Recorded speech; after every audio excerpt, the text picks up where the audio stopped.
এই মুহূর্তে একটা বড় আপডেট যে আজকেও খুব অবাক করার বিষয়, হাইকোর্টে 10 মার্কস বা এসএসসি সংক্রান্ত কোনো মামলা আজকে উঠছে না, আর উঠবে না আজকে।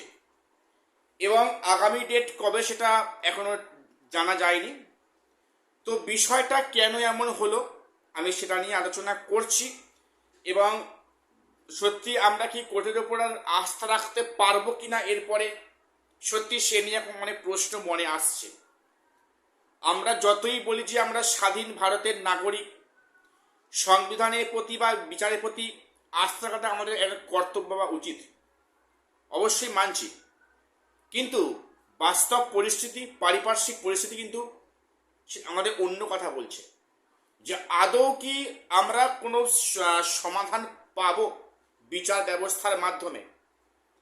অন্য কোনো ক্ষেত্রে একটা সিদ্ধান্ত নিতে কয়েক ঘন্টার মধ্যে কোর্টের সিদ্ধান্ত হয়ে যায়, অমুক রাজনৈতিক নেতা এই কাজে ফেসে গেছে, তাকে আগাম জামিন করাতে হবে, একটা 1 ঘন্টার মধ্যে পিটিশন ফাইল করে সেটা কিন্তু কাজ হাসিল হয়ে যায়।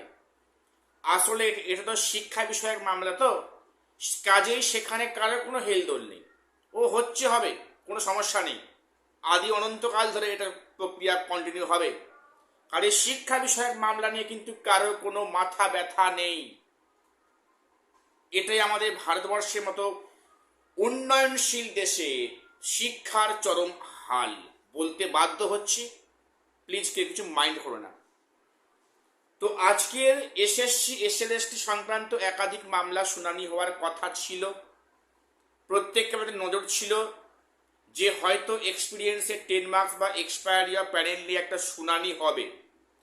ভার্ডিক্ট এখন নাও, একটা শুনানি অন্তত হবে, আমরা কমিশনের পক্ষে অবস্থান বুঝতে পারবো এবং সেটা নিয়ে স্বয়ং বিচারপতি কি ভাবছেন সেটা একটা অবজারভেশন আসবে, বিষয়টা একটু ডাউট হতে ক্লিয়ার হবে।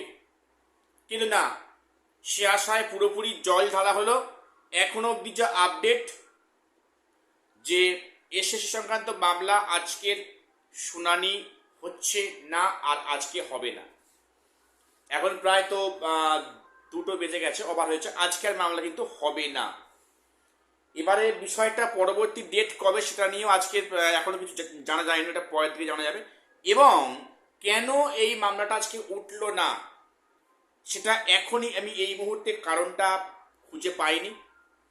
জাস্ট আমি দেখলাম যে আজকে কিন্তু মামলাটা কিন্তু আজকে শুনানি হচ্ছে না। কেন হচ্ছে না, কি কারণে হচ্ছে না, সেখানে কি আইনজীবী উপস্থিত আছে নাকি সেখানে কি সমস্যা, আমি এখনো বুঝতে পারিনি। I am sorry. আমি অবশ্যই তোমাদের কারণটা আমি জানতে পারলে তোমাদের বলে দেবো। কারি সবাই চ্যানেলটাকে প্লিজ সাবস্ক্রাইব করে দিও। সাবস্ক্রাইব করলে কিন্তু আমাদের ভিডিও বানানোর একটা উৎসাহটা আরও বেড়ে যায়। তো বিশেষ করে তোমরা যারা দেখছো ফেসবুক থেকে, অবশ্যই পেজটাকে ফলো করে রাখো। দেখা হচ্ছে পরের ভিডিওতে।